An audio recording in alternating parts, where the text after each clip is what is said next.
Hai, Assalamualaikum warahmatullahi wabarakatuh. Jawab salam dulu. Alright.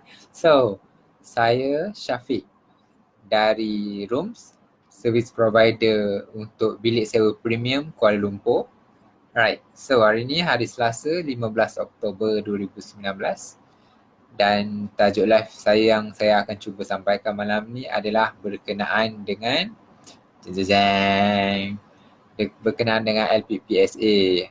Alright. So, sebelum kita masuk kepada perbincangan kita untuk malam ni, apa tu LPPSA, sebelum tu kalian yang baru masuk ni, yang baru tengok ni, yang belum lagi like page saya, yang belum lagi follow page saya, yang belum lagi join group FB saya punya page saya, kalian boleh berbuat sekarang sebelum kalian sambung tengok live saya. Sebab kenapa saya cakap macam tu? Sebab saya ada sangat banyak benda untuk saya kongsi dengan kalian untuk manfaat kalian pada masa hadapan. Kiranya kalian boleh gunakan ilmu yang saya kongsi ni untuk masa hadapan lah, boleh gunakan benda tu.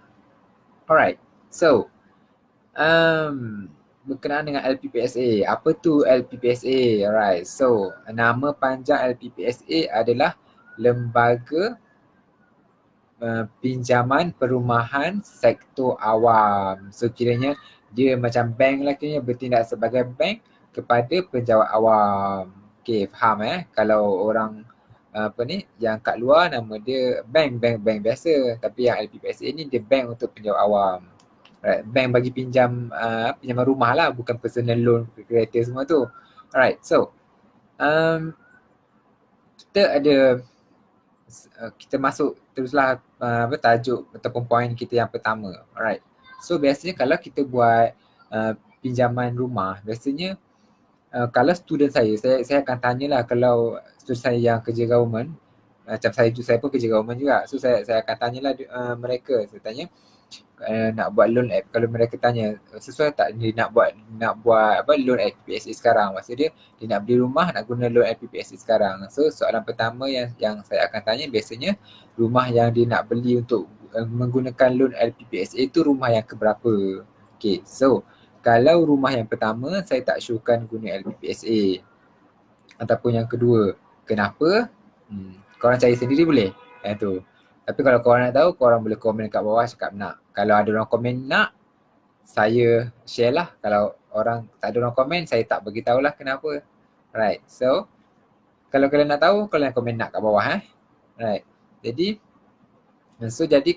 kenapa saya tanya soalan macam tu dekat student saya adalah kerana dia berkaitan dengan pinjaman bank yang konvensional juga, maksud dia macam tu. Right, so biasanya yang itu soalan pertama, rumah ke berapa yang dia nak beli. Kalau rumah pertama ataupun rumah kedua ataupun rumah ketiga, so dia punya tindakan tu lain-lain. Rumah pertama action plan dia lain, kalau rumah ketiga action plan dia lain. Okay, dan yang kedua saya akan tanya dia nak rumah yang dia nak beli, yang nak gunakan LPPSA tu nak duduk sendiri ke nak bagi sewa, ataupun dalam arti kata mudah untuk pelaburan. So kalau dia untuk duduk sendiri, tindakan dia macam mana untuk lain.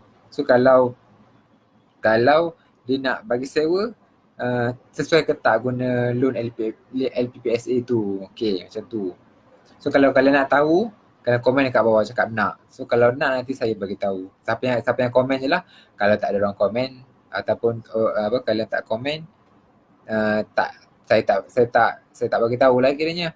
Alright. So biasanya yang saya cakap tadi, kalau kita guna loan bank biasanya rumah pertama, rumah kedua, dia akan bagi kita loan sebanyak 90% daripada harga rumah tu. Contoh harga rumah 100,000, so bank akan bagi pembiayaan sebanyak 90,000 kepada kita sebagai loan bank. Tapi kalau LPPSA macam mana? Adakah dia bagi 90% juga ataupun 100% ke, bagi 70% ke? Okay. So kalau untuk loan bank tadi, kita balik pada loan bank. Loan bank untuk rumah pertama dengan kedua, dia akan bagi sebanyak 90%. Kalau ingat benda ni daripada dulu dah dia punya ni rules. Rumah pertama dengan rumah kedua menggunakan pinjaman bank, sama ada Islamic ataupun konvensional. Tapi kalau orang Islam guna yang Islamic punya lah. So dia akan bagi 90%, rumah pertama 90% dan rumah kedua dia akan bagi pinjaman sebanyak 90% juga. Tapi rumah ketiga dia bagi berapa? Rumah ketiga gerak juga. Rumah ketiga bagi berapa? Rumah ketiga dibagi sebanyak 70% untuk pinjaman bank. Okey, faham macam tu? Jadi adakah sama dengan LPPSA? Adakah LPPSA dia akan still bagi apa ni? Adakah LPPSA dia akan bagi 90% juga ataupun 70% juga untuk rumah ketiga? Okey, macam ni.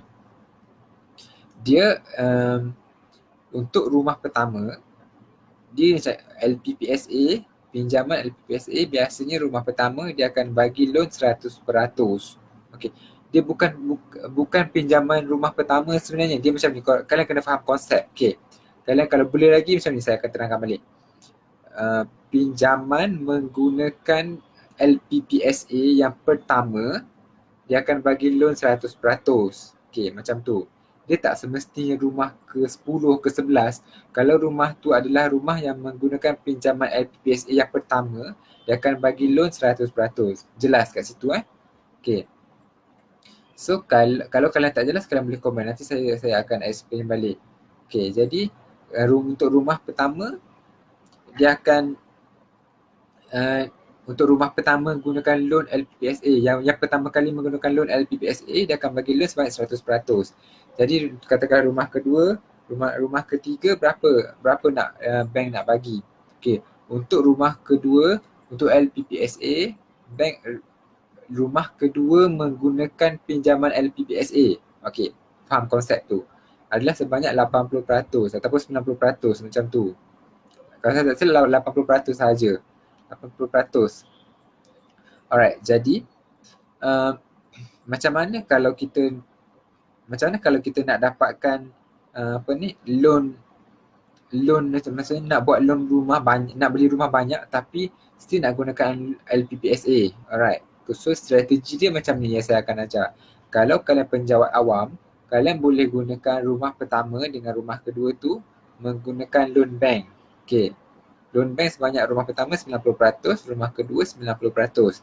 Dan rumah ketiga kalian boleh beli menggunakan loan LPPSA sebanyak 100%. Jadi kat situ kalian dah tak perlu nak beli ataupun nak bayar ataupun nak kumpul deposit yang banyak untuk rumah ketiga. Kenapa tak perlu nak kumpul deposit banyak? Sebab kita hanya perlu sediakan 10% sahaja down payment untuk rumah ketiga untuk kita gunakan loan LPPSA tu. Alright, faham kat situ Dah dapat poin satu. Alright. So, apa kelebihan menggunakan LPPSA berbanding dengan loan bank? Okay, kelebihan dia sebenarnya banyak. Kalau guna loan LPPSA, banyak kelebihan dia. Salah satunya yang saya akan terangkan adalah kalau kita kena blacklist pun, contoh kalau dekat bank private ataupun bank yang dekat luar, conventional bank, kalau kita blacklist, kita dah tak boleh buat loan sebab bank dah tengok dia ni blacklist, so tak sesuai ataupun bank tak akan bagi pinjaman lah pada kita sebab kelakuan kita sebagai blacklist lah kiranya. Tapi untuk LPPSA, kerajaan sangat berbaik hati kepada anda yang bekerja kerajaan untuk ada lagi pinjaman tu. Maksud dia LPPSA still lagi nak bagi pinjaman kepada kalian. Alright, faham. So jadi kalian tetap boleh buat loan lah kiranya. Tak ada masalah. Right, faham Okay. Dan poin nombor 2, apa lagi kelebihan LPPSA? LPPSA, okay, untuk LPPSA boleh buat loan rumah sebanyak 2 kali. So dia boleh buat 2 kali. Rumah pertama kali guna loan LPPSA dan kedua kali menggunakan loan LPPSA. Okey, tapi syarat dia adakah boleh guna kedua-dua untuk rumah tersebut? Jawapannya tak boleh. Jadi apa yang boleh kalau tak boleh? Okey, apa yang boleh adalah macam ni. Cara kita nak apply loan LPPSA untuk pertama kali, okay, dulu dapat 100%. Jadi katakanlah kita rasa, gaji aku ni dah naik, so aku nak beli rumah kondominium tu lah. Katalah kondominium dekat kawasan A tu, aku nak beli tapi harga dia lagi mahal. Tapi aku nak guna loan LPPSA, boleh tak? Jawapan dia boleh dan jawapan dia pun tak boleh. Boleh kenapa? Tak boleh dululah. Tak boleh kenapa? sebab kalian masih ada lagi pinjaman yang tertunggak ataupun yang masih ongoing ataupun dalam proses yang perlu bayar kepada bank ataupun perlu bayar kepada LPPSA yang yang semasa tu lah kiranya. So dan apa yang tak boleh adalah kerana apa yang boleh adalah kerana bila kalian uh, selesaikan hutang rumah pertama tadi yang menggunakan loan LPPSA tu, kalian boleh buat balik pinjaman yang kedua menggunakan loan LPPSA. Okey, faham Jadi contohnya yang rumah pertama tadi katakanlah apartmen Z.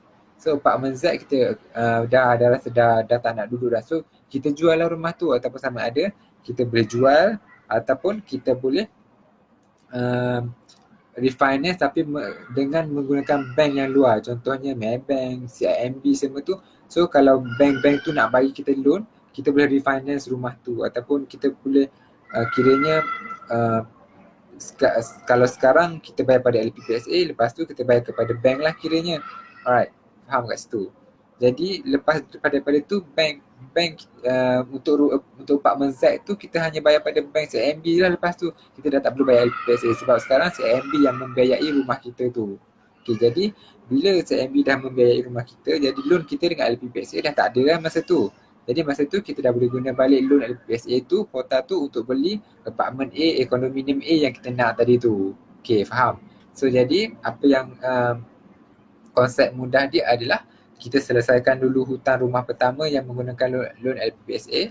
Kemudian yang kedua baru kita boleh buat loan yang baru menggunakan loan LPPSA. Alright, jadi yang baru masuk tu boleh like dulu saya punya page, boleh follow dulu saya punya page. Alright, so tekanlah like button tu sikit. Okay, sebagai support kepada saya berkongsi kepada kalian untuk malam ni. Alright. So untuk poin seterusnya, berapa had umur untuk orang buat LPPSA? Okay. Yang ni kalau seandainya kalian tengok video saya ni pada 10 ataupun taklah 10 tu lama sangat, katalah 3 ataupun 4 tahun yang akan datang, kalau ada perubahan dari pihak LPPSA, apa yang saya cakap ni dah tak terpakai. Dia hanya terpakai masa saya bagi tahu hari ni sahaja ataupun keadaan semasa sebelum benda tu diubah ataupun sebelum belanjawan seterusnya dibentangkan. Alright, so berapa had umur yang boleh adalah kita boleh buat loan sepanjang tempoh 35 tahun ataupun sehingga umur kita 90 tahun yang mana sampai dahulu. Saya bagi contoh, katakanlah saya start kerja kerajaan umur 20 tahun. Saya bagi contoh 20 tahun sebab nak senang kira. Jadi umur 20 tahun, 35 tahun daripada 20 tahun adalah 55 tahun. Jadi saya hanya layak buat pinjaman LPSA sehingga umur 55 tahun sahaja. Ataupun kalau katakanlah sekarang saya umur 55, 5 tahun lagi saya nak pencen. Boleh tak saya nak buat loan LPPSA? Jawapannya boleh. Jadi, kenapa? Sebab had maksimum umur yang umur pinjaman tu sampai umur 90 tahun. Contohnya umur saya 55, jadi saya boleh mendapatkan loan tu sebanyak 35 tahun sehingga saya umur 90 tahun. Faham tak maksud dia? Contohnya sekarang umur saya 55. Jadi saya nak baru nak guna LPPSA punya loan tu. Jadi saya boleh buat pinjaman sehingga umur 90 tahun selama tempoh 35 tahun. Faham? Contohnya katakanlah saya umur nak senang katakanlah 58 ataupun 59, setahun lagi saya nak bersara. Jadi kalau umur saya 59 tahun, jadi 59 tahun umur saya, 90 tolak 59 adalah 31. Jadi 31 tahun sahaja yang saya boleh buat loan rumah tempoh pembiayaan tu. Dia bukan lagi 35 tahun. Jadi apa kesan dia kalau saya buat 30 tahun? Okay, kesan apabila saya buat 30 tahun. Alright. Sebenarnya dah panjang saya cerita ni. Tapi antara poin yang terpenting saya tak bagi tahu lagi. Ataupun kelebihan yang paling utama kenapa orang nak guna loan LPPSA. Okay. Sebelum saya masuk yang pasal umur tadi tu, semua tu, yang 31 tahun tu, Dia LPPSA, kenapa kebanyakan orang suka LPPSA adalah kerana kadar faedah yang dikenakan terhadap peminjam. Nak banding dengan orang yang buat pinjaman dekat luar yang gunakan bank biasa, LPPSA adalah antara yang terendah. Okey, faham? Antara yang terendah yang bank ataupun pembiayaan yang kita boleh dapat, iaitu sebanyak berapa? Kalau bank konvensional ataupun bank yang luar, kita boleh dapat 4.2 ataupun 4.5 ataupun 5% rate dia setahun. Okey, yang tu mungkin berubah-ubah bergantung kepada package yang kita ambil lah untuk masa buat pembinaan bank. Okey, jadi untuk LPPSA berapa yang kita boleh dapat? LPPSA kita boleh dapat sebanyak 4%. 4% sangat rendah. Bukan nak cakap sangat rendah, tapi rendah lah nak banding dengan loan yang bank bagi. Sebab bank bagi 4.5, 5%. Tapi LPPSA bagi 4%. Jadi benda tu sangat jimat lah kiranya. Tapi jimat-jimat pun bila saya cakap yang kita berbalik kepada tadi, yang tempohnya adalah selama 31 tahun. Bila tempoh pinjaman selama 31 tahun saja, instead of kita boleh buat loan selama 35 tahun, dia punya installment bulanan dia akan jadi lagi tinggi lah berbanding dengan kita yang umur yang dapat loan selama 35 tahun tu. Jadi orang yang bayar 35 tahun adalah lagi murah berbanding dengan orang yang bayar loan selama 30 tahun. Okey, walaupun dengan harga rumah yang sama. Alright, faham Okey. Okey, yang tu poin kedua, iaitu LPPSA. Kalau kita nak beli rumah 2 biji, boleh ke tak guna loan LPPSA. Itu yang tadi adalah jawapan dia lah. Okey, so yang ketiga adalah kalau nak kelebihan LPPSA lagi, kalau kita buat beli rumah yang undercon ataupun tengah pembinaan, yang tu lagi jimat. Sebab kadang-kadang tu untuk undercon kita tak perlu nak sediakan. Okey, macam ni, kalau kita nak beli rumah yang subsale ataupun second hand, kita perlu sediakan 10% daripada harga rumah tu, baru kita boleh proceed dengan loan rumah lah ataupun prosedur yang seterusnya. Tapi kalau kita beli undercon yang tengah construction, biasanya dia bukan tertakluk kepada LPPSA sahaja, tapi untuk semualah. Dan kebiasaannya kadar booking untuk loan rumah tu bukan 10%. Dia biasanya lagi rendah, iaitu serendah yang saya pernah jumpa adalah RM1,000. So bila kita bayar RM1,000, kita dah boleh dapat rumah tu. Maksudnya kita dah boleh booking rumah tu. Okay, jadi daripada tu kita dah boleh apply loan LPPSA lah. Kiranya kita tak guna banyak duit untuk kita buat loan dengan LPPSA. Setakat kita bayar RM1,000, kita boleh dapat harga rumah katakanlah RM400,000, RM500,000 macam tu. Alright. Jadi biasanya kalau beli rumah undercon ni lagi, biasanya pemaju dia akan bagi banyak rebate. Contohnya rebate untuk Bumiputera, rebate untuk Early Birds punya promotion, macam benda-benda macam tu. Jadi kalau Bumiputera ataupun promotion tu kadang-kadang boleh dapat hingga 10%.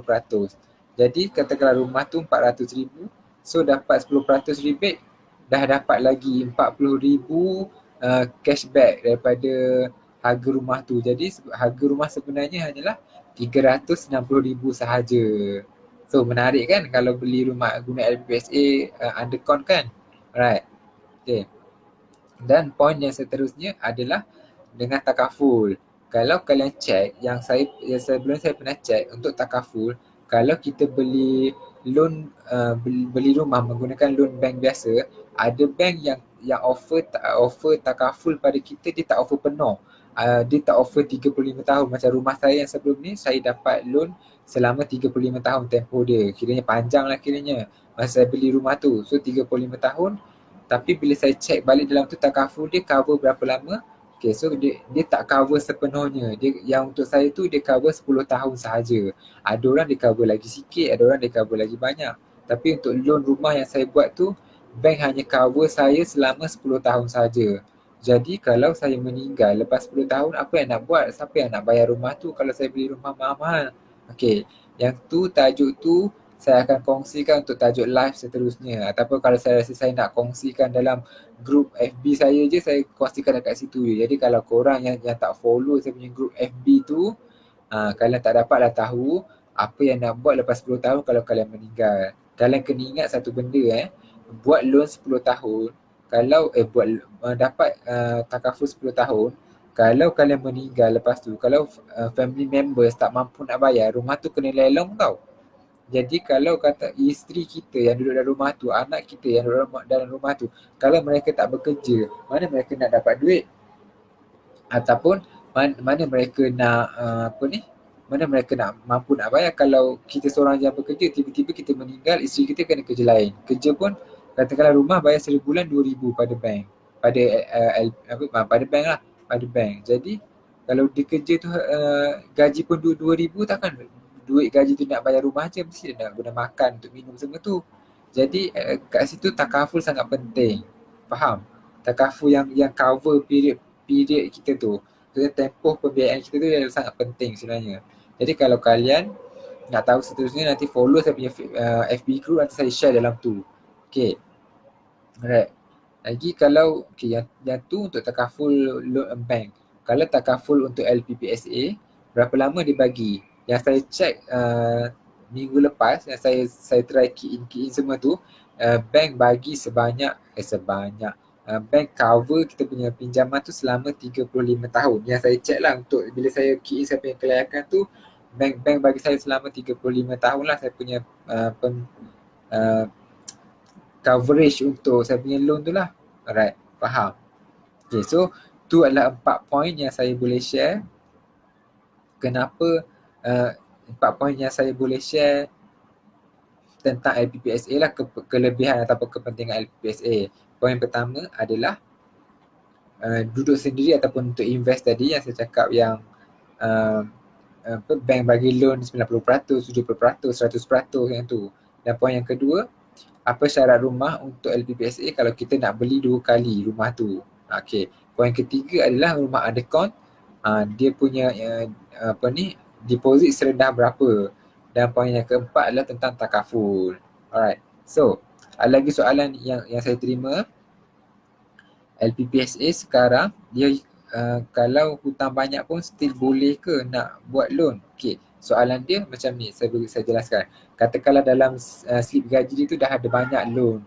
Ada personal loan, ada loan kereta, ada loan PTPTN, apa-apa lagi lah loan yang masuk dalam payslip. Okay, dia untuk kelayakan pembiayaan tu, untuk beli rumah tu dia tak lebih daripada 60% gaji pokok dan allowance. Maksud dia harga rumah tu tak boleh lebih 60% daripada harga gaji kita lah kiranya. Alright, tu pertama. Yang kedua, hutang kita tak boleh lebih 80% daripada gaji bersih. Okey, contohnya, katakanlah saya punya gaji sebulan RM10,000. Jadi hutang saya tak boleh lebih RM8,000 yang terkandung di belah kiri, belah kanan lah, belah kanan payslip tu. Tak boleh lebih 80% daripada gaji bersih. Jadi kalau dah lebih, biasanya LPPSA tak akan luluskan pembiayaan tu. So sebab LPPSA pun akan consider juga kita punya nanti nak makan apa, nak minum apa, semua tu. Tapi sebelum ni yang sefaham saya, LPPSA tak ada kisah. Maksudnya kalau kita hutang banyak pun 100% pun kita duit tu kita bayar hutang, bank LPPSA masih luluskan kita punya pembiayaan. Right. So lagi, untuk potongan tu, potongan apa yang diambil kira? Okay, untuk potongan tu, potongan yang diambil kira adalah contohnya yang saya cakap tadi, yang hutang tu yang diambil kira, contohnya macam PTPTN, bayar angkasa, bayar pinjaman kereta, pinjaman rumah kalau dah ada rumah. Jadi bank akan kira semua tu daripada yang 80% daripada gaji bersih tadi tu. Right. Dan apa yang tak ambil kira? Yang apa yang tak ambil kira daripada bank tu adalah biasa bank tak ambil kira yang contohnya kita simpan dalam SSPN, tabung haji, ASB, yang potongan-potongan tu tak kira. Kalau cukai kira tak? Cukai tu termasuk dalam potongan yang diambil kira. Okay. Potongan luar diambil kira ke tak? Okay, contoh potongan luar, katakanlah kita buat personal loan tapi kita tak potong payslip. Biasanya bank LPSA tak akan ambil kira. Kenapa? Sebab LPPSA dia tak tengok sikris, dia tak tengok sitos, dia tengok payslip sahaja. Jadi kalau payslip kita bersih, walaupun hutang luar kita banyak, dia still consider tak ada loan lah, tak ada hutang lah kiranya. So LPPSA akan bagilah. Alright. Okay. Untuk orang yang staf jawatan, jika boleh loan LPPSA ni, okay macam ni. Untuk loan LPPSA ni hanya orang yang sah jawatan sahaja yang layak untuk memohon loan. Orang yang dalam tempoh percubaan ataupun belum sah jawatan tak boleh apply untuk LPPSA. Yang ni yang saya cakap berdasarkan pada 15 Oktober 2019. Saya tak tahu kemungkinan kalian tengok live saya ni pada tahun mungkin tengok pada tahun 2025 ataupun 2030. Jadi mungkin benda tu dah tak valid ikut kepada keadaan semasa. Faham kan? Alright. So untuk kontrak, pekerja kontrak dapat kata, okay. Satu lagi pekerja kontrak pun tak dapat guna untuk LPPSA. Dia hanya untuk yang kerja tetap sahaja. Okay. Jadi yang saya cakap tadi, tajuk saya sebenarnya kenapa saya cakap loan LPPSA tu bukan benda yang bukan pinjaman yang terbaik. Okay. Bukan pinjaman yang terbaik. Betul lah saya cakap. Bukan pinjaman yang terbaik. Okay. So saya nak masuk point dekat sini. Tu sebenarnya point saya sebenarnya daripada saya punya tajuk tu. Okay. So tajuk poinnya adalah kenapa saya cakap loan LPPSA tu tak bagus, sebab kalau kita resign LPPSA daripada kerajaan, dia yang interest 4% tadi tu dia akan convert kepada 7%. So kat situ dah sangat tinggi sebenarnya daripada bank. Bank biasanya 5%, 4.5 hingga 5%. Tapi kalau kita berhenti kerja kerajaan, lepas tu kita masih lagi ada loan dengan LPPSA, dia akan naik jadi 7%. Tu sangat tinggi 7% tu. Jadi Syafiq, apa yang nak buat kalau tak nak bayar 7% tu? Okay, so jawapan dia adalah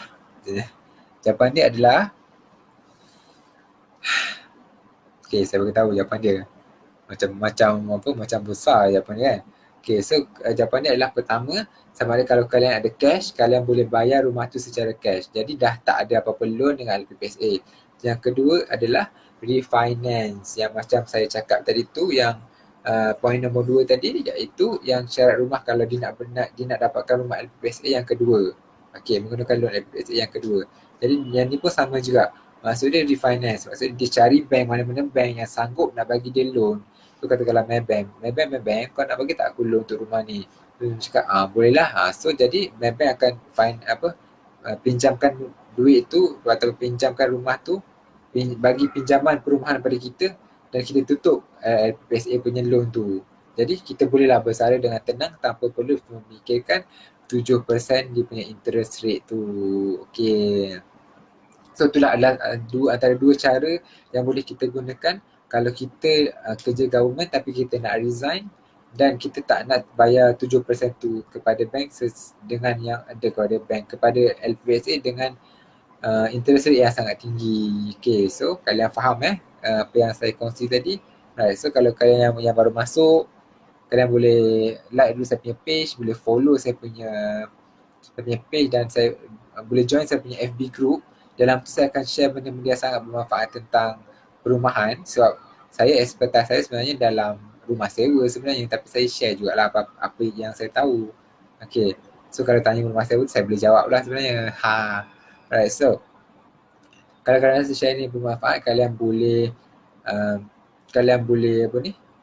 kongsilah kepada kawan-kawan kalian yang kerja kerajaan ataupun yang ada cita-cita nak masuk kerja kerajaan ataupun ada cita-cita yang nak berhenti daripada kerja kerajaan. Jadi benda-benda macam ni dia perlu tahu. At least dia tak adalah kemudian hari nanti dia macam menyesal berhenti kerajaan, tapi sebenarnya dia kena bayar dia punya installment tu 7% setahun.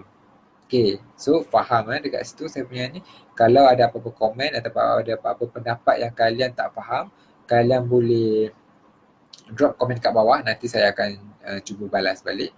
Alright, so saya rasa setakat tu sahaja daripada saya. Saya Syafiq daripada Rooms, service provider bilik sewa Kuala Lumpur. Jadi kalau kalian rasa ada topik-topik yang menarik, kalian boleh komen kat bawah, saya cuba huraikan. Okay, so, dan saya harap share yang saya bagi ni adalah bermanfaat untuk kalian. Dan insyaAllah kita jumpa lagi malam esok dengan tajuk live yang lain. Okay, setakat tu daripada saya. Assalamualaikum warahmatullahi wabarakatuh. Bye-bye.